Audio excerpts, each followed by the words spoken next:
हा video 14 April doctor Babasaheb Ambedkar जयंतीनिमित्त तयार करण्यात आलेला आहे. या व्हिडिओचा उद्देश केवळ डॉक्टर बाबासाहेब आंबेडकर यांच्या कार्याचा सन्मान करणे आणि त्यांच्या विचारांचा प्रसार करणे हा आहे. या व्हिडिओमध्ये वापरण्यात आलेली माहिती विविध स्रोतांवर आधारित असून कोणत्याही व्यक्ती, समाज किंवा भावनांना दुखावण्याचा हेतू नाही. जर कोणाला या व्हिडिओतील कोणत्याही गोष्टीबाबत आक्षेप असेल तर कृपया आम्हाला कळवा. धन्यवाद. यार, देशाचं राजकारण फक्त आरक्षण आणि जातीवरच चालतं का? कधी कधी असं वाटतं बाबासाहेबांनी फक्त एकच वर्गासाठी सर्व काही केले. नाही रे, तुला माहिती आहे का, जे तू आज 8 तास जॉब करतो ना, त्यामागे पण डॉक्टर बाबासाहेब आंबेडकर आहे. इकडं 8 तासाचा बाबासाहेबांचा काय संबंध भाऊ?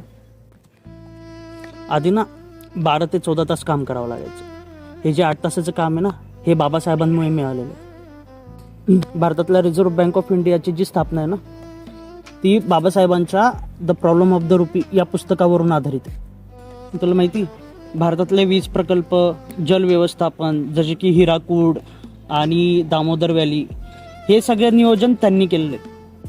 अरे यार भाई, खरं मला माहित नव्हतं रे. मला असं वाटलं की फक्त ते संविधानाचे शिल्पकार आहे. चला, तुम्हाला चालता चालता अजून गोष्ट सांगतो.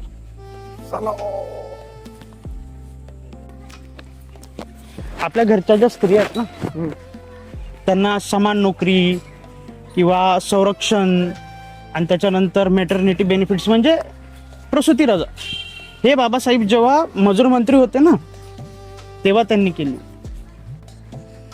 त्यांनी सांगितलं होतं की मी एखाद्या समाजाची प्रगती त्या समाजाच्या महिलांच्या प्रगतीवर मोजतो. ज्या माणसाकडे 9 भाषेचं ज्ञान होतं, 32 पदव्या होत्या आणि ज्यांच्या वैयक्तिक लायब्ररीमध्ये 50,000हून जास्त पुस्तके होते, त्या माणसाला आज आपण चौकटीमध्ये अडकवून ठेवू.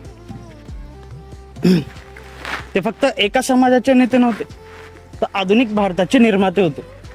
खरंच यार, पण त्यांना वाचायला हवं, फक्त फोटो लावून उपयोग नाही. मित्रांनो, या जयंतीला फक्त बाबासाहेबांना हार घालू नका, तर त्यांचे विचार आत्मसात करा. कारण बाबासाहेब सांगतात की शिक्षण हे वाघिणीचे दूध आहे आणि जो तो प्राशन करेल तो गुरगुरल्याशिवाय राहणार नाही. विश्वरत्न बोधिसत्व डॉक्टर बाबासाहेब आंबेडकरांना जयंतीनिमित्त त्रिवार अभिवादन. जय भीम, जय शिवराय.